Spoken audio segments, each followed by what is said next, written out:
विफ talk के एक और वीडियो में दोस्तों आपका स्वागत है। I welcome all of you for this amazing interaction I am going to have with none other than Ankur Warikoo. कुछ ज़्यादा बोलने के लिए नहीं है। We all know him, we all know the work he is doing, we all know his profile. So बस बहुत इंतज़ार कर रहा हूँ कि ये इंटरेक्शन करूँ, बिकॉज चार बातों पे चर्चा होने वाली है अंकुर से। एंटरप्रेन्योरशिप के बारे में, नए जनरेशन बिजनेस और ऑक्यूपेशंस के बारे में, फाइनेंशियल मैनेजमेंट के बारे में कि कैसे वो इन्वेस्टमेंट प्लानिंग करते हैं, और लास्ट वर्क लाइफ बैलेंस कि कैसे लाइफ को प्लान करें। तो चारों सेगमेंट में आज डिस्कशन होगा, मज़ा आने वाला है। सो ये वीडियो 1 घंटे का होगा, देखिएगा ज़रूर। इसमें इतना कुछ मिलेगा। मेरे क्वेश्चंस रेडी है, मैं बहुत एक्साइटेड हूँ। तो एक्साइटमेंट में जनरली मैं अच्छा ही काम करता हूँ। डू वॉच दिस वीडियो, आपको बहुत मज़ा आने वाला है, बहुत लर्निंग मिलने वाला है। Hello Ankur, how are you doing? कैसे हैं आप? Very well Vivek, thank you so much for having me. बहुत अच्छा हूँ, आप भी अच्छे हैं I hope. I am doing very good sir. बहुत अच्छा लग रहा है आपसे बात करके। ये जो विफ टॉक सीरीज़ है ना, ये मैंने चालू किया था to inspire myself, and you have emerge as one of the biggest inspirations for our generation as well, apart from the younger generation who are kind of idolizing you these days. But really, really inspiring work what you are doing. Thank you. Thank you so much. No, you're very very kind in your praise, thank you so much. I am so grateful कि मुझे जो भी कुछ करने के लिए मिल रहा है वो अपॉर्चुनिटी भी मिल रही है, and it's just wonderful and very humbling that people are liking what I am doing, so I am on it. Nice nice. So Ankur, opportunity की बात कर रहे हैं तो आज मुझे बहुत बड़ी अपॉर्चुनिटी मिली है, because I know your journey, I have read about you. You have been an entrepreneur, now you are a very different kind of into a very different kind of an occupation, and I think you know a lot of things which poor mortals like us don't know. So I want to get as much as possible from you, so I would expect you to be very candid and very honest with all my questions. 100% Vivek. You cannot expect anything else except honesty and candid from me. So I'm all set and excited. Yes, thank you. So let's start the discussion.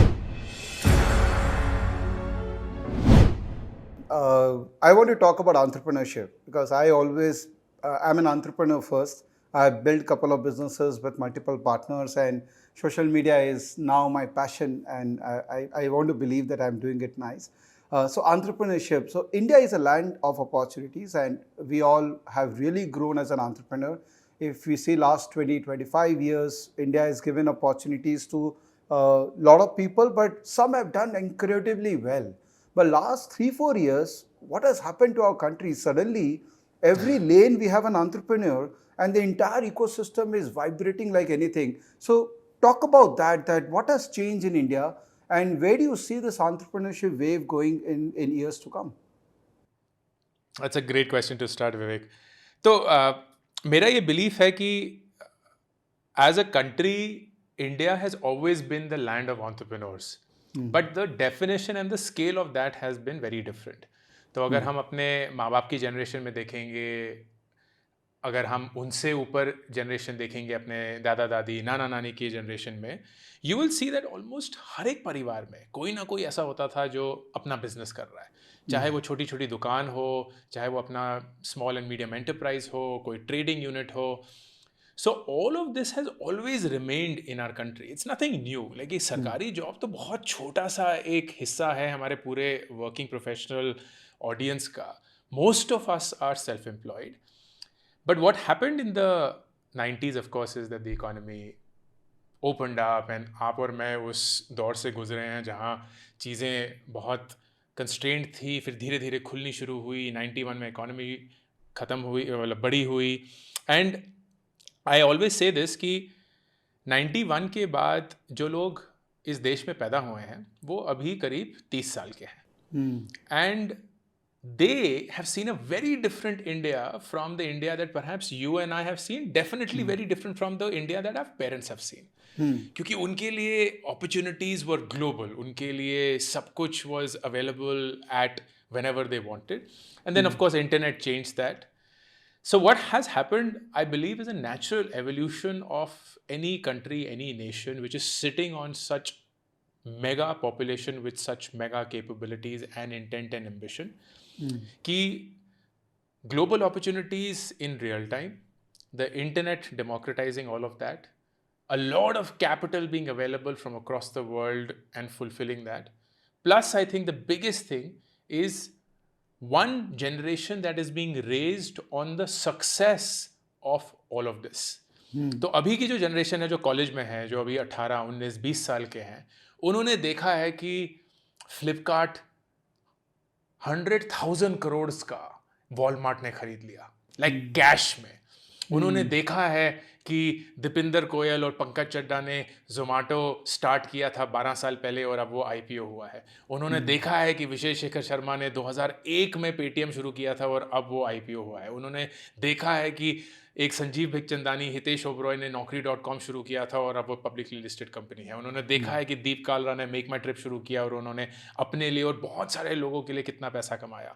Wipro, all of these, Infosys, these are successes that this generation is somehow used to now as almost history, not even as present.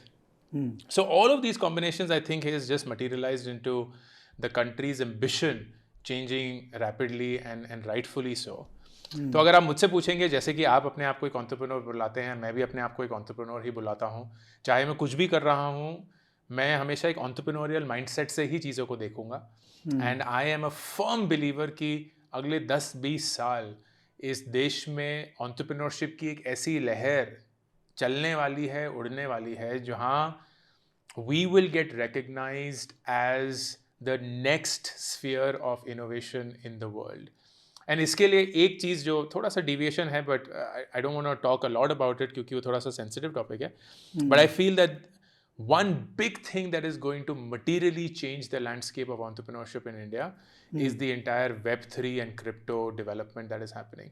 ये एक ऐसी development है जहाँ किसी भी एक देश का हक नहीं है to succeed, because this is by definition decentralized, and anybody who has the capability of creating software for the Web3 world, whether it's infrastructure, whether it's front end, is going to ride that wave. And India has no dearth of high quality engineers who are willing to do that.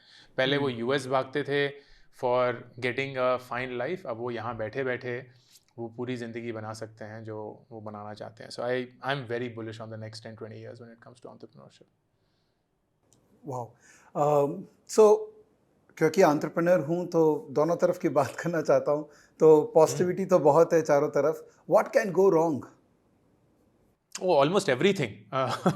The beauty about entrepreneurship is not over-indexing on what can go wrong or what can go right, but over-indexing on the problem itself, because things are bound to go wrong. 100%. अभी ही हम ये मई 2022 में podcast और conversation record कर रहे हैं. दुनिया हिलनी शुरू हो गई है. पिछले 11-12 सालों में इस पूरी धरती ने एक ऐसा वेव देखा है which has been the longest time since a recessionary shock has happened in the market. True. And now we're beginning to feel the early signs of that. So even if you are building the best company out there with the best talent out there with the best technology out there, अगर एक ऐसा माहौल बनेगा तो अगले 1, 2, 3 शायद उससे भी ज़्यादा साल आपके लिए मुश्किल होने ही वाले हैं, inevitably होने वाले हैं. And unfortunately उसमें बहुत सारे लोग होंगे which will not be able to make it. बहुत सारे लोग होंगे which will be able to make it but not with the aggression and ambition they had sought for themselves. And all of this I believe is a cleansing process and a natural evolutionary cycle for all businesses. आप और मैंने देखा है 2000 का .com bast कैसे हुआ था, 2008 में फाइनेंशियल क्राइसिस कैसे आए थे, 2015 में थोड़ा सा जर्क हुआ था, कोविड की वजह से कितना एक स्लम्प आया और फिर उसके बाद मार्केट ऐसी बढ़ी जैसे कुछ हुआ ही नहीं था. तो बहुत सारी ऐसी चीज़ें होती हैं which are unaccounted for and not in one's control. But I feel the true entrepreneur is aware of it. They don't try to ignore it or prevent it. What they try to do is just manage it. And if you're able to manage the risks attached to running your own business, then you will always have what it takes to survive and succeed. Good that we are talking about current scenario. अभी एक जो negativity आ गई है, तो एक entrepreneur जो एक stage पे पहुंच गया ऑर्गेनाइजेशन लेवल पे, अभी कैसे अपने आप को हम प्रिपेयर करें कि क्योंकि अनसर्टेनिटी आ गई है, हो सकता है कि फ्यूचर ग्रोथ प्रोस्पेक्ट का क्लैरिटी नहीं दिख रहा है. तो how do I prepare myself as an entrepreneur at this stage? That's a great question. I've been through that personally several times in the last 12 years, whether by external conditions or by internal conditions. And there are three things that I always go back to which have helped me a lot. Number one, realising कि किसी भी business में, चाहे आप उसको कितना भी cool, कितना भी सेक्सी बना लें, कितना भी उसको टेक टेक टुक टुक कर लें, cash is king. Cash is king.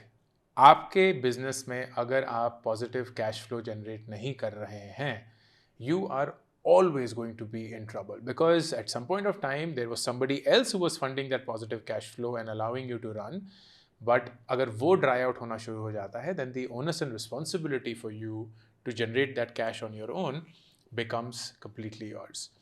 And the best thing is कि customers ना हमेशा पैसा देने के लिए तैयार होंगे. हाँ, शायद वो भी थोड़ी मुश्किलों से गुजर रहे होंगे, इन्फ्लेशन होगा, इनकम ग्रोथ नहीं होगी वगैरह, but at the end of it हम जीना बंद नहीं कर देंगे. तो कस्टमर्स हमेशा सही प्रोडक्ट के लिए पैसा देने के लिए तैयार हैं. So I always say this, that one VC that will never ever leave you is the customer. And अगर आप कस्टमर को वीसी बना लेंगे तो आपको किसी और वीसी की ज़रूरत पड़ेगी नहीं. तो cash is king, that's number one. But what does it mean cash is king? What it means is, number two, कि आपको अपने जो सारे इन्वेस्टमेंट्स आप कर रहे थे for the long term future, उनको रीलुक करना होगा. What happens economically in a recession is that interest rates go up. So the value of money today will become far greater than the value of money tomorrow, क्योंकि उसको interest rate जंग खा रहे हैं, जैसे कि inflation काम करता है. It becomes more and more expensive to borrow money, thus it becomes more and more expensive to generate that value of money. So whatever is the money that you have today needs to be spent on absolutely the right things that make money for you.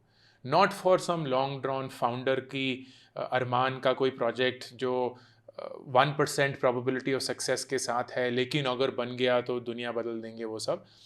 That will happen at the right time. The right time is not now in my opinion. You have to center yourself on what generates money for you right away. That also means taking some hard calls on fixed costs. जो भी आपके fixed costs हैं, जो आपको देने ही पड़ेंगे irrespective of how the business is doing. Particularly fixed costs around office, around infrastructure, उन सबको रीलुक करिए, उन सबको देखिए कि क्या वो वाकई में ज़रूरी हैं कि नहीं है. And I love how a company like Amazon has always maintained that frugality in its approach, जहाँ it's almost like कि कोई भी evolution, कोई भी recession उनको affect ही नहीं करता है, because they have a cost structure that is so wonderfully optimized for serving the customer in the best manner. तो उन्होंने कभी भी ये नहीं बोला कि भैया ले लो फ्री लंच जितने लेने हैं, और ले लो ये शानदार ऑफिस जितना लेना है, और ये सारा फ्री सेब, आम, केले और जूस और स्टारबक्स और ये सारी चीज़ें नहीं. हम सिर्फ कस्टमर के लिए पैसे बना रहे हैं, तो हमें बचाने भी सिर्फ कस्टमर के लिए ही हैं, और जितना हम कर सकेंगे करेंगे. And there are several companies that do not follow that and they suffer. So ultimately, cash is king. Preserve all your cash. Make sure that all your investments towards the long-term future are relooked at. And if it's not something you need to do right now, then please push it for the later stage and relook at all your fixed costs, ताकि जो कोई भी आप customer से पैसे बना रहे हो, that is helping you navigate through this. 2-3 साल की बात होती है. 2-3 साल अगर कोई भी कंपनी जी गई और इस दौर से गुजर गई, then they have far greater success probability than if you just die, because if you run out of cash, then everything is over. Yeah. अंकुर, मैंने आपके बारे में जितना पढ़ा है, मुझे समझ में आ रहा है कि आप ह्यूमन इमोशंस को बहुत स्ट्रांगली समझते हैं, and that's why you have been a great team leader with so many people joining you and always craving to join you. I want to talk about ये employees वाला जो अभी जो दौर चल रहा है. तो हमारी जनरेशन तक I think people way still believing that integrity था, एक लॉन्ग टर्म एक ऑर्गेनाइजेशन में ग्रो कर रहे हैं, वो थॉट प्रोसेस था. But suddenly this new generation, when ever I am interviewing people, लोगों का माइंडसेट यही रहता है कि 2 साल 3 साल तक ही, उसके बाद तो मुझे और देखना पड़ेगा आगे. तो how are you dealing, if at all you think there is a problem here, how are you dealing with this situation where you're one of the biggest cost center is employees, and you don't see a longevity in the core employees which you have? So there are, and it's a very pertinent question, Vivek. I've pendulumed between two extremes, and now I think I've settled on what I think is the right approach that works for me. मेरा भी मानना यही था कि अगर कोई आपको join करता है तो वो जितनी ज़्यादा देर तक रह सके अच्छा रहेगा, वो इस कंपनी में ग्रो करेंगे, आप उनके साथ ग्रो करेंगे. I remember feeling personally bad if people used to leave Groupon or nearby. I almost felt like it was my fault, like I did not do something because of which they're leaving. But I've come to a point now where it's very evident that you can't control that. What you can do is to ensure that everything that you could do in order to give them the right opportunity and make the most out of their talent, you have done. So there are changes that I've made in how I look at talent, and specifically 3. Number 1, I now, whenever I recruit people knowing that they will leave me in 2 to 3 years. Okay. Now that doesn't mean that I suck the blood out of them in these 2 to 3 years. What it means is that I have to ensure that in these 2 to 3 years, I can make them grow at the maximum growth rate possible. And that becomes my responsibility. That also then becomes my responsibility to find the kind of people who are willing to grow at that growth rate. And that becomes the big investment that I make as a leader. मेरे लिए everything starts from picking the right kind of people. That is why, and I'm proud of having built this at Groupon Nearby, and I still continue to do it in my current setup. हमने 2013 के करीब recruitment process को बिल्कुल बदल दिया. पहले recruitment process होता था, रेज्यूमे देखो, उन्होंने क्या किया है, कहाँ पढ़े हैं, कितने नंबर आए हैं, क्या स्किल्स हैं, वो सब, एंड उसकी बेसिस पे एवेलुएट करो, इंटरव्यू करो, टेस्ट दो एंड फिर हायर करो. वी सेड यार इससे क्या होता है, you become biased by what they have achieved, but you have no understanding of how they went about achieving it. And I am more focused on how they went about achieving it. क्योंकि मुझे ना वो लोग नहीं चाहिए जो जिंदगी में इतने स्मार्ट हैं कि उन्होंने कभी हार ही नहीं देखी है. मुझे वो लोग चाहिए जिन्होंने हार देखी है और उस हार से वो उभर के आए हैं. Because that I know is somebody who understands what it is to go negative in growth rate and then come back from there. It's the same thing with the market. किसी भी इन्वेस्टर ने अगर negative return नहीं देखे होंगे ना, वो कभी भी सही मायने में इन्वेस्टर नहीं बन पाएगा. क्योंकि पॉजिटिव तो सबको पसंद है. लाइक आज मुझे हर रोज एक ईमेल आ रही है, एंड आई एम श्योर आपको भी आ रही होगी, कि अरे मेरा पोर्टफोलियो 10% 20% नेगेटिव दिखा रहा है, बेच दूं क्या? बोला यार यही वक्त है सीखने का दोस्त, क्योंकि अगर इस वक्त पे आपने डर कर बेच दिया for whatever reason that you feel you are not ready for, then तो फिर आप सिर्फ उसी टाइम की वेट कर रहे हैं जब चीज़ें सही होंगी, एंड चीज़ें तो हमेशा कभी भी सही नहीं होंगी. तो we focused our effort entirely on finding the right kind of people. So to give you an example, whenever anybody applies to work with me, we send them a list of 20 questions. These 20 questions, Vivek, have nothing to do with their skills, nothing to do with their educational qualifications or what they've done in life. These 20 questions are only and only about who they are as a person. To give you some examples of the 20 questions, we ask, what's the worst thing about you? How often do you get angry? Why do you get angry? Pick between money and power. Pick between speed and perfection. What is the one thing that you've learned from your parents that you would love to teach your kids should you have them? Now, these are not questions that have anything to do with their work, but these are questions that will tell me what kind of a person am I going to meet. And that becomes the threshold. There is no right or wrong answer, but we get a vibe. एक vibe check आता है, और वो vibe check बहुत ज़रूरी है मेरे लिए.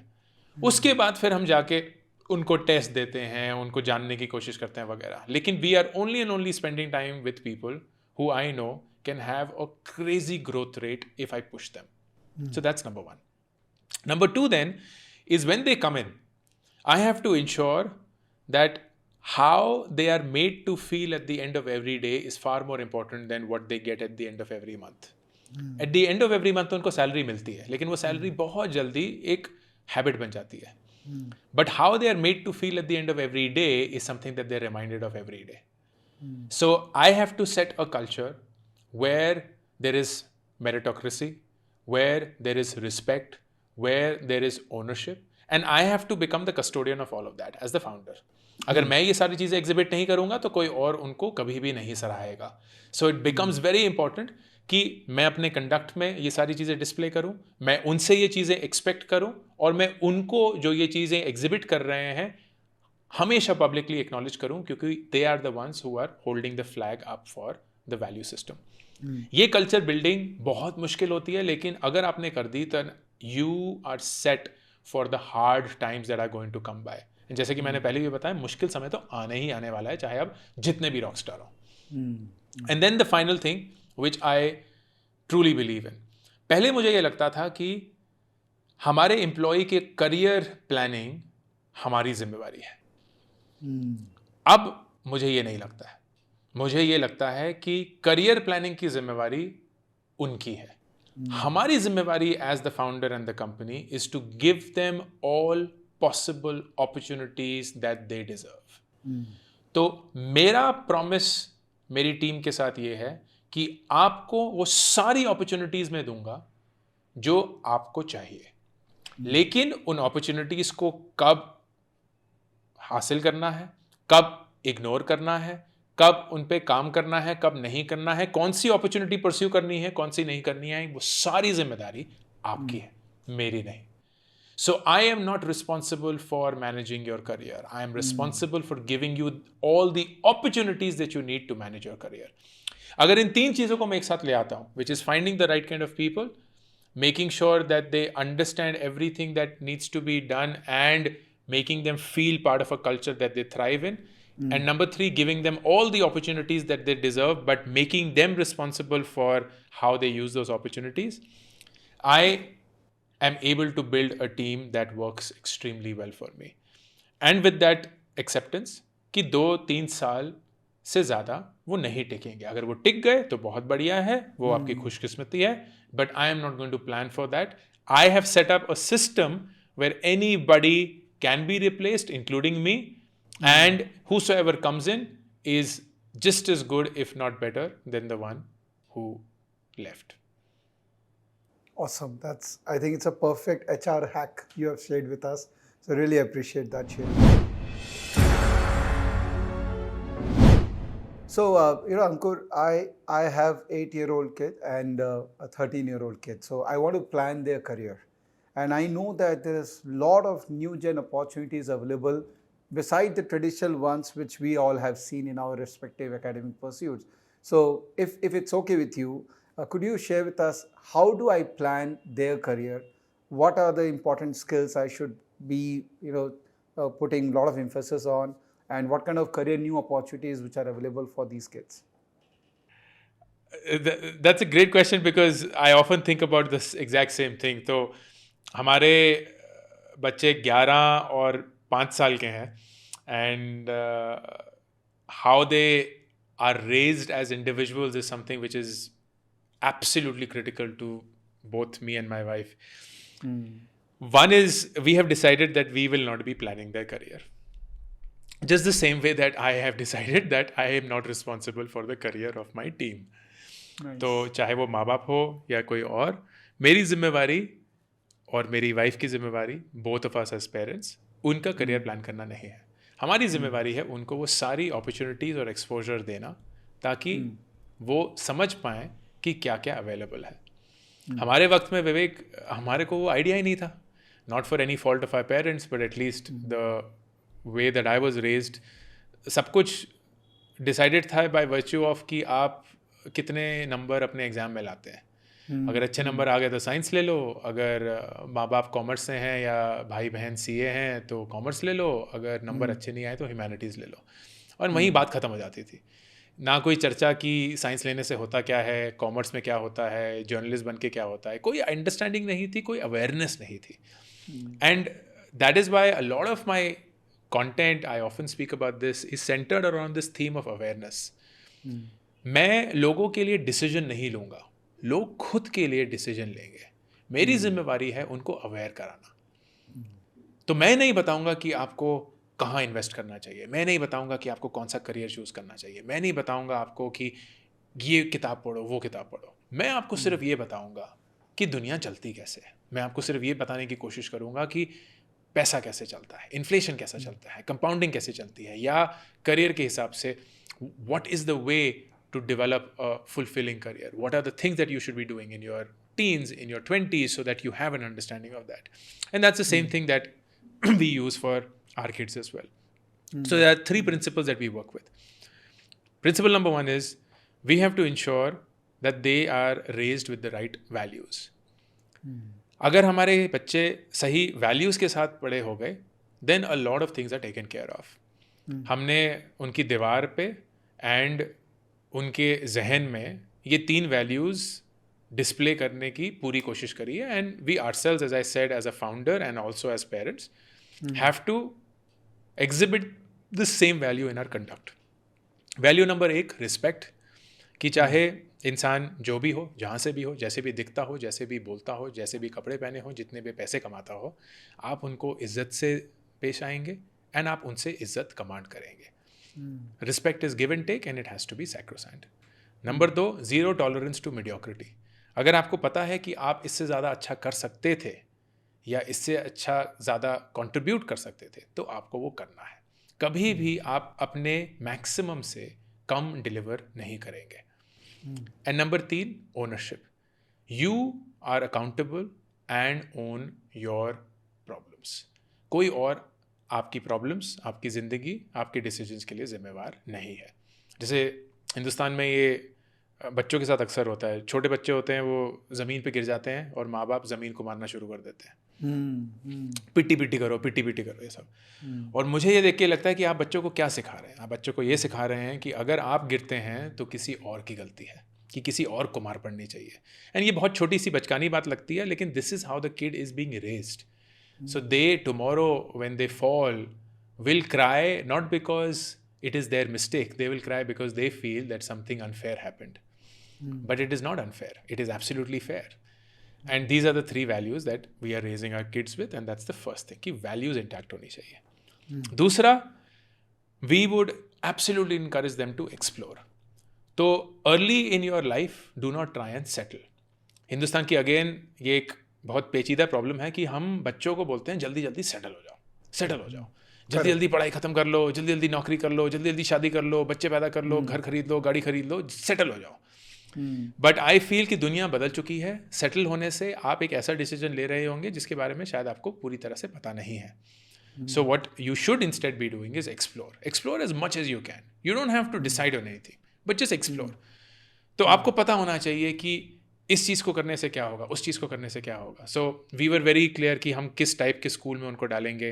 वो एक ऐसा स्कूल होना चाहिए जहाँ रोट लर्निंग ना हो, जहाँ ज़बरदस्ती सिर्फ एक सिलेबस ना पढ़ाया जाए क्योंकि सिलेबस ख़त्म करना है. एग्जामिनेशंस पे 3 घंटे बैठ के जो भी आपने सीखा है उसको उल्टी नहीं करनी है. आपको सिखाना है हाउ टू थिंक, ये नहीं सिखाना है how to give an answer. क्योंकि अगर सोचना आ गया तो आंसर तो आ ही जाएंगे, लेकिन अगर सोचना ही नहीं सिखाया गया तो आप सिर्फ आंसर ही रटते रह जाएंगे. And that is not the right way. तो we encourage exploration. Whatever they want to do, we absolutely encourage them. Like हमारी कॉलोनी में शायद हम इनफेमस होंगे क्योंकि हमारे ही बच्चे हैं जो मिट्टी से खेलते हैं, हमारे ही बच्चे हैं जो बारिशों में नहाते हैं, हमारे ही बच्चे हैं जो सड़क के कुत्ते बिल्ली के भी पुछपुताते हैं, क्योंकि हम चाहते हैं कि वो सारी चीज़ें करें, चाहे वो बीमार पड़ जाए, कुछ भी हो जाए, कोई फ़र्क नहीं पड़ता. बच्चे हैं, उनका इम्यून सिस्टम हमसे बहुत बहुत ज़्यादा स्ट्रांग है. बट द आइडिया इज़ कि अगर आप उनको रोकते रहेंगे और बताते रहेंगे कि ये करो, ये मत करो, ये करो, ये मत करो, you are essentially imposing your own way of living life on them without them experiencing life on their own terms. तो ये second. And then finally third is always be willing to listen. I think सबसे बड़ी गलती जो parents करते हैं वो है कि अपने बच्चों की सुनते नहीं हैं, क्योंकि उन्हें लगता है कि बच्चों को उनकी सुननी चाहिए. And this is something that we have learn from our parents, क्योंकि हमने तो सिर्फ अपने माँ बाप की ही सुनी है, और अगर नहीं सुनते थे तो वो डांट पिटकार के हमें सुना देते थे. But essentially there was just one way or the highway, and that I believe is changed. क्योंकि इतना कुछ है जो दुनिया में तेज़ी से बदल रहा है जिसके बारे में हमें कभी आइडिया नहीं हो पाएगा, क्योंकि हम एक बहुत डिफरेंट जनरेशन से हैं. So we have to trust them that whatever they are experiencing or at least suggesting has a basis that we may not be able to fully appreciate. तो अगर आप उनको सुनने की कोशिश नहीं करेंगे, अगर उनसे आप एक कॉन्वर्सेशन नहीं करेंगे, you may be just hurting your own self because you are not even aware of how things are changing and what is it that you need to do to change with it. Example के तौर पे मेरी team में 18 से 20 साल के बच्चे हैं जो अभी भी कॉलेज में हैं, और वो अपनी फ्रीलांसिंग, अपने साइड बिजनेस, अपनी इंटर्नशिप से लाख रुपए महीने के कमा रहे हैं. Not just with me but with several other people. तो वो मेरे साथ ही काम नहीं कर रहे हैं, वो बहुत सारे लोगों के साथ काम कर रहे हैं. मेरे लिए मेरा एक इंटर्न है जो अभी 21 साल का है, वो हर महीने 1 लाख रुपए की इन्वेस्टमेंट करता है. Amazing. That is insanely amazing. मैंने शायद 1 लाख रुपए अपनी जिंदगी में 25 साल पे देखे होंगे, और वो भी एक साथ नहीं. तो यहाँ ये जनाब हर महीने 1 लाख रुपए इन्वेस्ट कर रहे हैं. ना नेचुरली उसके चलते उनकी ज़िंदगी की तरफ जो अप्रोच है वो बहुत डिफरेंट होगा. एंड जाहिर सी बात है कि उनके माँ बाप उसको नहीं समझ पाएंगे, बिकॉज वो बहुत एलियन दुनिया है उनके लिए, जहाँ बहुत फाइट मार के लोग इतने पैसे कमा पाते थे, जो जहाँ अभी उनको लगता है कि यार ये तो हवा में ही पैसे कमा रहा है. तो बहुत सारे ऐसे लोग होंगे जो बोलेंगे यार तुम ना ये सब खोखली बातें हैं, किसी दिन ये सब ख़त्म हो जाएगा, फिर तुम वापस ज़मीन पे आओगे, फिर तुम्हें पता चलेगा कि ज़िंदगी कितनी मुश्किल है और पैसे कमाना कितना मुश्किल है ये सब. But it's possible that may never happen. It's quite possible कि ये इंसान 1 लाख रुपए महीने कमा रहा है और अब ज़िंदगी भर उससे ज़्यादा ही कमाएगा. That whatever it was the barrier in their parents' head of how the world works has been destroyed at the age of 20-21 itself. Now, if the parents don't sit and understand what is it that's making this work, they will always be second guessing the child. And that I feel will be a big failure on the part of parents. एक बहुत बढ़िया शख्स हैं कपिल गुप्ता के नाम से, जो कि ट्विटर पे बहुत बढ़िया कंटेंट लिखते हैं. उन्होंने बहुत सारी किताबें लिखी हैं which are one of my favourites. और उनकी एक लाइन मुझे बहुत पसंद आई थी जब मैंने शायद 3-4 साल पहले उनकी किताब पढ़ी थी. He said that the best thing you can do as a parent for your child is not to be a parent. Oh wow, that's so true. And exactly. And जब मैंने वो पढ़ा ना, लाइक इतना दिमाग खुल गया था मेरा. होता है कि मेरी वाइफ का नाम रुचि है, मैं बोला रुचि हम ये ट्राई करने की कोशिश करेंगे. And let's try not to be parents the definition of parents as we have it, and let's just see how it works. And thankfully it's been working so far. देखते हैं 10 साल बाद हम जब फिर से बात करेंगे विवेक, तो पता चलेगा कि हमारा एक्सपेरिमेंट कामयाब हुआ कि नहीं. एब्सोल्युटली. और एजुकेशन सिस्टम पे अगर थोड़ा बात करना हो कि अपने जो सेट एजुकेशन सिस्टम है उसके बियॉन्ड अगर कुछ कराना हो तो किस पे फोकस करना चाहिए? I think the best thing is कि हमारी एजुकेशन सिस्टम, बहुत लोग उसको गालियाँ देते हैं, but at the end of it हम और आप भी उसी का आउटकम है. तो कुछ तो है जो काम कर जाता है, इतना भी उसको नीचा नहीं दिखाना चाहिए. येस, इट इज़ ट्रू कि वो इतनी तेज़ी से नहीं बदल रहा है जितनी तेज़ी से हम चाहते हैं बदले. But I often tell people that if the purpose of school and college is purely education, then it may disappoint you. It may disappoint you immensely. But if the purpose of school and college is experience, then I feel it is the best experience you can ever get. क्योंकि इतने सारे लोग हैं जो school और college में अपने आप को जानना शुरू करते हैं. तो अगर आपने ये गलती कर दी कि आप स्कूल और कॉलेज के जो pre defined pre conceived notions में फंस गए कि एग्ज़ाम में इतने नंबर लाने हैं, प्लेसमेंट की इतनी सैलरी होनी चाहिए, ये इंटरव्यू, वो सब वगैरह वगैरह, then you may lose out on what can be truly the experience of college. लेकिन अगर आप college and even 11th 12th को एक एक्सपीरियंस अपॉर्चुनिटी से देखेंगे कि यार हमारे पास इतना प्रिविलेज है, इतनी अपॉर्चुनिटीज़ हैं कि हम एक अच्छे स्कूल, एक अच्छे कॉलेज जा रहे हैं, वहाँ इतने स्मार्ट लोगों के साथ उठते बैठते हैं. How do I use this to my maximum? Use this to explore yourself. Go out and participate in competitions, go out and be part of clubs, go out and meet people, become part of communities, go and figure things out that you were always scared of figuring things out, send cold emails to founders, do internships, pick up projects with professors, genuinely go and find out what is it that you're good at, what makes you happy.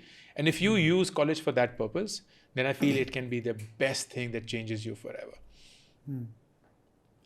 So, third segment, I think the second segment again was awesome. एक parenting hack मिल गया हम लोगों को. So thank you for that. Let's go to the third segment, which is about money, right? And I come from that industry, so I have to talk about this.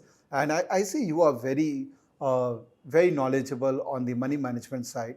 So, I want to structure this discussion in this way that let's talk about for a 10-year-old, how much knowledge of money is required. For a 20-year-old, how should one think about managing the personal finances? For a 30-year-old who is already making money, how should one plan his wealth creation? And for a 40-year-old, what should we do to plan our retirement?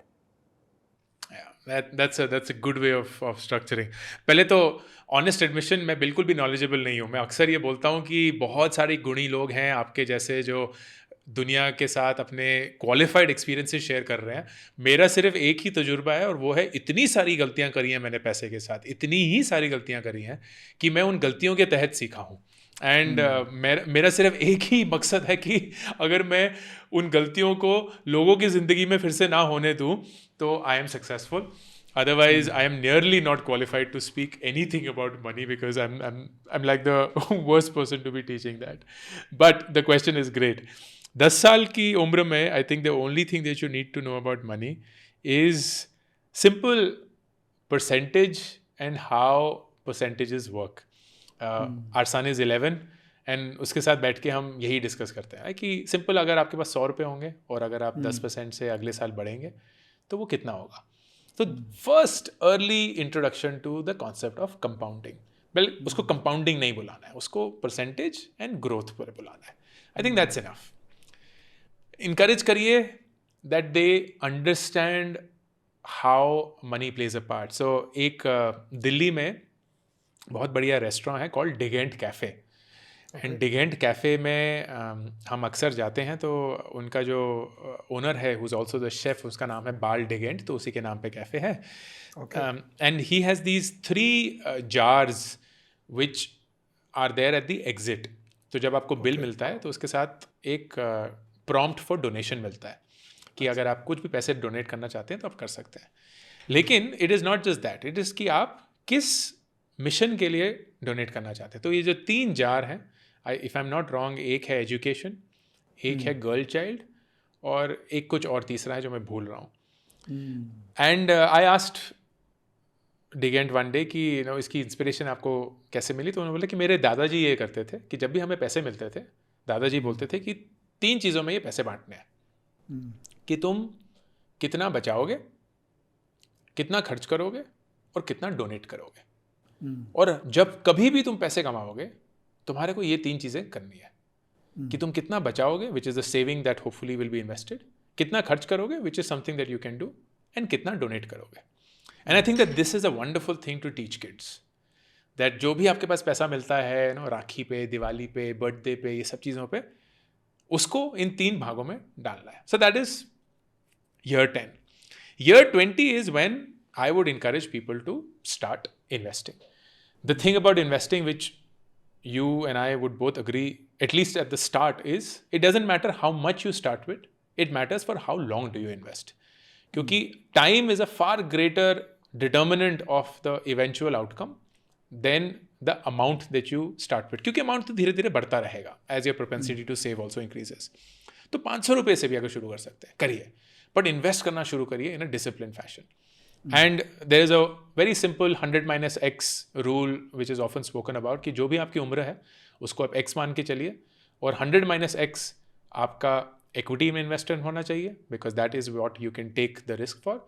और जो बाकी x बच गया है उसको आप safer assets में डालिए. फिक्स्ड इनकम हो गया, अगर FD भी करानी है करा लीजिए, या कॉर्पोरेट बॉन्ड्स ले लीजिए, डिजिटल गोल्ड ले लीजिए, REITs में इन्वेस्ट कर दीजिए अगर करना चाहते हैं.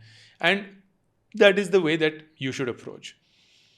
At the age of 30, there are two things that should definitely come in. In fact, 20 to 30 के बीच में ही आना चाहिए. 20 to 30 के बीच में सबसे पहले तो the concept of health insurance. हर एक इंसान के लिए हेल्थ इंश्योरेंस मैंडेटरी होनी चाहिए, both for their family which is their immediate family, their spouse and their kids, and separately for their parents. Parents के साथ क्लब मत करिए क्योंकि वो महंगा हो जाता है unnecessarily, because insurance premium is always attach to the oldest member of the group.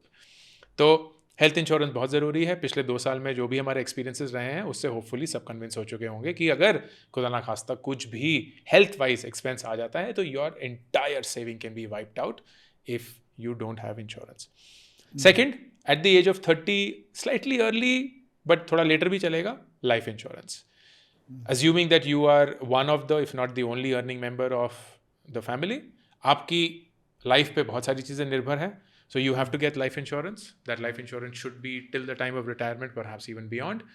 And it should assure a sum of money. Don't use life insurance as an investment product. तो बहुत सारे, and this is just my personal opinion, doesn't need to be what we all do. I don't think of life insurance as an investment product. I think of it as an insurance product. तो मैं term insurance खरीदता हूँ क्योंकि उससे मुझे lowest premium पे maximum coverage मिलती है. मैं इससे पैसे बनाने की कोशिश नहीं कर रहा हूँ, उसके लिए मेरी investments हैं. And then 100-X वाला रूल लगा के equity में invest करते रहिए, अच्छे से करिए. 30 is also the time when you should start financial planning, because your big expenses in life are now going to hit you. घर खरीदना है, बच्चों की शादी होगी, आप कुछ बड़ा गाड़ी खरीदना चाहते हैं, कोई बड़ी वेकेशन करना चाहते हैं, आप अपनी रिटायरमेंट के लिए प्लान करना शुरू कर रहे हैं, so on and so fourth. तो फाइनेंशियल प्लानिंग के चलते ही आपको कैसी इन्वेस्टमेंट्स करनी है, कहाँ करनी है, वो सब स्टार्ट हो जाना चाहिए. At the age of 40, I think if you haven't invested so far, then please don't think you are late, because you're not. I actively, and I am not lying when I say this, I actively started investing at the age of 39 क्योंकि उससे पहले मेरे पास कभी पैसे ही नहीं थे. जैसे कि मैंने जिक्र किया, मैंने बहुत सारी गलतियां करी थी, तो जो कोई भी मेरी सेविंग्स और इन्वेस्टमेंट्स थी वो सारी वाइप आउट हो चुकी थी because of those mistakes. But at the age of 39 is when I started all over again, and I was able to build that corpus जहां आप काफ़ी स्टेबिलिटी है, and that is just testimony to the fact कि आप भी कर सकते हैं if you are at 40. If you have already been investing, great, then just continue with that journey. But please be mindful कि आपकी retirement age जो कि करीब 20-25 साल दूर है, that is something that will hit you when your income goes to zero, if not reduces. And that is what you have to majorly plan for, क्योंकि बाकी सारे जो खर्चे हैं वो hopefully आप financial planning में solve कर चुके होंगे. That's the मोटा of it. There are a couple of things. Sorry. Sorry. Go ahead. यहीं से question I, What's the age जब तक आप EMI फ्री हो जाए? See, ideally, and ये मेरा मानना है, but it may not be always applicable. मेरे हिसाब से ज़िंदगी में सिर्फ 2 ही लोन लेने चाहिए, एक घर के लिए और एक एजुकेशन के लिए. बाकी आप कभी भी अगर लोन लेते हैं तो you are falling in the trap of consumerism, क्योंकि हर एक बैंक आपको कॉल करके एक गाड़ी का लोन बेचने की कोशिश करेगा, एक पर्सनल लोन बेचने की कोशिश करेगा, so on and so fourth, and one day you will सकम. अगर आप एक एजुकेशन लोन लेते हैं देन ऑफ कोर्स उसके बहुत सारे बेनिफिट्स हैं, क्योंकि एजुकेशन लोन का इंटरेस्ट टैक्स फ्री होता है, प्रिंसिपल अमाउंट आप डिडक्ट कर सकते हैं, बहुत कम रेट ऑफ इंटरेस्ट पे भी यूजुअली आता है, तो फ़र्क नहीं पड़ता कि आप कितनी देर तक उसको पे कर रहे हैं. फॉर एग्जाम्पल, मैंने अपना एजुकेशन लोन ISB के लिए 2005 में लिया था और उसको 2013 में जाकर चुकाया. And I did the mental math that this was economically actually working out for me then paying the amount up front, क्योंकि उसका अपॉर्चुनिटी कॉस्ट बहुत ज़्यादा था. घर का लोन टिपिकली 20-25 साल के लिए आप लेते हैं, बट आइडियली आपका फोकस होना चाहिए कि आप उसको 10 साल में ही चुका दें. एक बहुत ही बढ़िया हैक जो मैंने किया था कि अगर आप अपने होम लोन को जो 25 साल का है, अगर आप हर साल एक एक्स्ट्रा EMI दे पाए, एक एक्स्ट्रा और EMI, एंड हर साल अपनी EMI को 10% से बढ़ा दें, मतलब अगर आपकी EMI 40,000 है तो अगले साल आप 44,000 रुपये देना शुरू कर दें, तो आपके 25 साल का लोन 10 साल में ही. मैंने देखा था वो वीडियो, बहुत अच्छा वीडियो था. Great. Ankur, you also talk about equity investments and because you started late, मैंने देखा कि आप बहुत ज़्यादा प्रो इक्विटी इन्वेस्टर हो गए. इज इट बिकॉज कि आप आप इक्विटी इन्वेस्टर एनीवेज पहले थे ही, बिकॉज आपके खुद की स्टार्टअप थी, आप इक्विटी ओन करते थे, सो पावर ऑफ इक्विटी आपको नज़र आया वो, और इसीलिए अब यहाँ से भी आप और इक्विटी इन्वेस्टमेंट कर रहे हैं, चाहे वो लिस्टेड इक्विटी में चाहे अनलिस्टेड इक्विटी के अंदर में. that's actually true. It's a very good inference. तो मेरा थोड़ा बायस इक्विटी की तरफ इसलिए है because I have seen the power of it, plus I also believe कि अगले 10-20 साल इस इकोनॉमी में द बेस्ट ग्रोथ पीरियड होगा that this country has ever seen. That's just my belief. I could be wrong but I hope that that is true. And equity investment is a direct reflection of the economic growth. Companies जो हैं वो इस देश के demand को cater करेंगी, globally cater करना शुरू करेंगी. तो अगर आपका long term view on the country and its fundamental domestic demand strong है, then nothing is going to give you better returns than equity if you don't pick and choose stocks. तो मैं pick and choose नहीं करता हूँ क्योंकि मैं expert नहीं हूँ, मुझे कोई आइडिया नहीं है कि मैं ये स्टॉक उठाऊं या वो स्टॉक उठाऊं, मुझे रेशियोज पढ़ना इतना सही से आता नहीं है, थोड़ी बहुत रिसर्च कर लेता हूं but nearly not as qualified. तो मैं इंडेक्स इन्वेस्टर हूं and I love investing in portfolios of stocks, चाहे वो सेंसेक्स या निफ्टी इंडेक्स पे बेट करना हो या किसी इंडस्ट्री पे बेट करना हो या किसी थीम या आइडिया पे बेट करना हो. पर मुझे लगता है कि that is a great way to mitigate. But equity for me, your right, has been wonderful and that's why I remain a pro equity. एंड इसी को कंटिन्यू करते हैं. इक्विटी इन्वेस्टमेंट जब आप करते हैं तो जैसा अभी मार्केट गिर गया है तो obviously would like to invest more अभी, तो is it always an SIP या वन टाइम इन्वेस्टमेंट करके छोड़ देते हैं? It's a mix of two. So 60% of my investments are SIPs and 40% is always there in a liquid fund waiting for some correction to happen. तो जैसे अभी मैं अपने उस 40% को डिप्लॉय कर रहा हूँ, उसको भी SIP के फॉर्म में ही करूँगा, लेकिन वो 40% वेट कर रहे होते हैं और फिर एक छोटे से पीरियड में डिप्लॉय हो जाता है. तो अभी जैसे हमने कल ही इंसिडेंटली प्लान किया कि अगले 6 महीने जो वो 40% है उसको हम डिप्लॉय करेंगे equal amounts over the next 6 months. If things change, then of course change. So, Ankur, I want to get into the last segment for our discussion because मेरे पास limited time है आपका, तो I don't want to miss this opportunity also, which is the work-life balance. And I see you are a very sorted person. Somehow we get that feeling from you when we hear you, when we read from you. You have written an incredible book. So my question is actually more personal, okay? We all come from that, we are all almost at, early 40s, right? And we have 20, 30, 40 years. I hope we wish to live longer.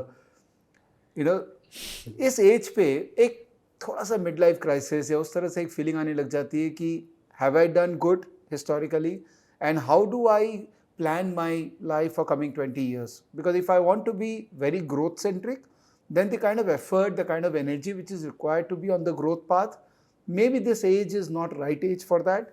I can't be a 20-year-old guy, right? My body knows that I'm 40-year-old. So how do I plan my 20 years from here, considering that, I don't want to be very aggressive in my life anymore? I think you answered the question yourself, because that would be my answer as well. The biggest thing that has changed in me, Vivek, over the last decade particularly, 30 to 40 वाला, is कि ज़िंदगी में ना एक level of स्थिरता आ गई है, एक समता जिसको बोलते हैं, बेस लाइनिंग ऑफ सॉर्ट, जहाँ अगर कुछ भी आपके साथ अच्छा होता है तो आप कूदते नहीं हैं, और कुछ भी अगर आपके साथ बुरा होता है तो आप रो रो के अपना दिमाग नहीं ख़राब करते. कम से कम मेरे साथ तो यही है. आई रियलाइज्ड कि ऊंच नीच चलती रहती है. इतना कुछ देख लिया है ज़िंदगी में, इतनी मुश्किल वक्त से गुजरे हैं, बहुत अच्छे वक्त से भी गुजरे हैं. जब तक आप हर दिन उठते हैं with a desire to live the day and सोते हैं with the fulfilment of having lived it, I feel you are sorted. At least I feel that I am very sorted. कोई ज़िंदगी में एक्चुअली मैंने, and this was at the age of 24 की as में मैंने अपनी PhD डिग्री ड्रॉप करके हिंदुस्तान वापस आने का फ़ैसला किया. मैं US में PhD कर रहा था, एंड मेरी पूरी ज़िंदगी का अरमान सिर्फ वही था. There was only one goal, one target that I had in life, and that was to do a PhD, join NASA as a space scientist and become a space scientist for the rest of my life. और जब वो goal target मेरी ज़िंदगी से चला गया, तो I became very disoriented and I almost was angry कि यार सब लोग बोलते हैं गोल होना चाहिए, टारगेट होना चाहिए, अच्छा होना चाहिए, हासिल करना चाहिए, वो सब चीज़ें मैं कर रहा था और तभी मेरे साथ ये हो गया, तो फिर मतलब फ़ायदा ही क्या है। तो इन दैट एंगर और in almost that moment of rebellion मैंने बोला कि मैं अब ज़िंदगी में कोई गोल टारगेट रखूँगा ही नहीं, कोई गोल कोई टारगेट नहीं होगा, लाइक कहीं नहीं पहुँचना मुझे, कोई मकसद नहीं है। I didn't know what that meant, but I wanted to follow it. Today I know what that meant because what I did, which was not so much by design, but I'm just lucky that I got into that path, is I started focusing on the way that I'm living life as against what I want to achieve from it. And that changed everything. Because now I was living life on my own terms. I was doing things that I wanted to do. I was living it the way that I wanted to. I was working with the kind of people I wanted. I was spending time with people that I wanted. I fired so many of my friends who I thought were bringing me down during that period. I made some friends that are still friends with me for life because of what they added and what I could add to their life as well. I have a very small set of people that I spend time with. I'm not a very social person. I love our family, the way we spend our time. I love working and meeting people and getting to hear their stories. And wherever I am in life right now is not something that I could have planned for. Like अगर कोई 24 साल के अंकुर को जो अभी PhD छोड़कर वापस हिंदुस्तान आया है, completely confused, disoriented, बोलता कि अगले 16 साल में आप एक ऐसे मकाम पे होंगे जहाँ 50 से 60 लाख लोग सोशल मीडिया पे फॉलो कर रहे होंगे और आपको बहुत सारी इज़्ज़त मिलेगी, आपकी एक किताब लॉन्च होगी और आप लोगों के साथ बातें करेंगे और वो आपको सुनना चाहेंगे, तो मैं बोलूँगा यार मतलब जो भी तुम फूक रहे हो उसको फूकना बंद करो क्योंकि तुम्हारा दिमाग ख़राब हो चुका है। And that is what I would have said. But here I am, not because I planned for this, not because I aimed for this, but because I just went about living life in a way that I never felt any regret, and that's the same thing that I would do for the rest of my life. So I'm glad that I am in this mode, in that zone. You know, when I told my wife that I'm going to have interaction with you, she told me to ask this question to you. You know, I have this habit of telling this to her every 2 years that give me 2 more years, just 2 more years, and I'll be sorted. And probably I am the kind of person who is making new highs in aspirations all the time. She told me that you ask Ankur, when will your Vivek's 2-year get end? I think again you answered the question yourself, Vivek. ये वो 2 साल नहीं आने वाले. वो इन 2 सालों के लिए ना मैंने भी बहुत बार मांगा था. बट वो वही होता ना यार, ये साल सबसे बेस्ट होगा, ये साल सबसे बेस्ट होगा, ये साल सबसे बेस्ट होगा. बट यू रियलाइज कि जिंदगी बीत रही है बस, और कुछ नहीं हो रहा है. We are not lowering down our expectations, our desires, our need to be heard, to be felt, to be respected, and so on. But yeah, that's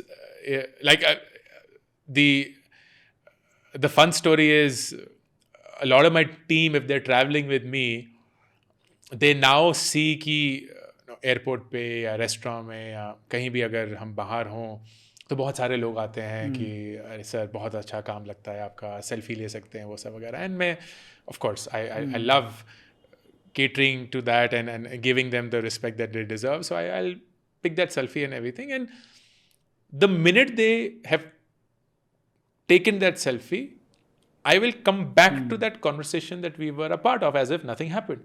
And they're like, how are you so cold? कि होता ना कि यार इतने सारे लोग आ रहे हैं आपसे प्यार से बात कर रहे हैं, आपकी सेल्फी खींचना चाह रहे हैं, ये बोल रहे हैं वो बोल रहे हैं, एंड सडनली जब वो मोड चला जाता है, you're back to it.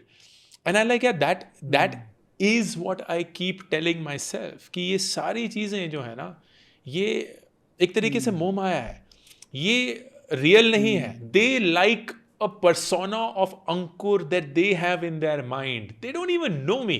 They have no idea who I am. लेकिन अगर मैं अपने सर पर इस सब चीज़ों को चढ़ा दूंगा और मुझे लगेगा कि मैं कुछ कर चुका हूँ और मैंने ये हासिल कर लिया है और मैं खुदा बन चुका हूँ, then that is it. It's khatam, because I will keep craving for it every single time. I will want more and more of it and never stop. And that is my death trap. That is when I am dead, and that's when I will keep asking for those 2 more years, 2 more years, 2 more years, क्योंकि मुझे लग रहा है कि कुछ और भी हासिल हो सकता है, कुछ और भी हासिल हो सकता है. So you didn't answer that directly, but I got the indirect answer. I think the Ankur, thank no you. no thank you so much. Thank you. It was such a pleasure talking to you, and you pretty much summed up a lot of things. And there were a lot of things going inside me, and you answered those well. And I'm sure people of my age, my profile, or people who are hearing you from across the age profile, they will get a lot of things from this discussion. Thank you so much. I loved your questions, Vivek, because they made me think, and I'm glad that we could have this conversation. So thank you for having me. Thank you so much, Ankur. All the best. सो अंकुर का video record करने से पहले मैंने MBA चाय वाला का भी video record किया था और उनसे कितना कुछ सीखा था प्रफुल्ल से. 25-year-old doing some amazing work, clarity in thought process, और क्या जज्बा था. और अंकुर 40s एंड क्या स्टेबिलिटी है, क्या थॉट प्रोसेस है, क्या एक्सपीरियंस है, सब कुछ कितना सही है. तो दो अलग अलग पर्सपेक्टिव, दो अलग अलग विप टॉक्स में मैंने आपको दिया, तो आपको पसंद आया होगा. और मैं क्या बोलूँ कि मैं आपको बोलूँ अंकुर को फॉलो करने, आप तो बोलेंगे मुझे कि वो तो ऑलरेडी हम कर ही रहे हैं. तो मज़ा आया और आशा कर रहा हूँ आपको भी मज़ा आया होगा. और एक ही काम आप कर सकते हैं मेरे लिए, ये वीडियो को शेयर कर सकते हैं ताकि पूरे देश में लोगों को सही नॉलेज, सही मज़ा मिले और वो अपने लाइफ में, अपने करियर में, अपने पेरेंटिंग में, अपने बिजनेस में, सब चीज़ों में आगे बढ़ें और एक नया भारत जो हम सब रचा रहे हैं उन सब में पार्टिसिपेट करें. Thank you so much for watching this video. I really appreciate your time and energy. Bye bye.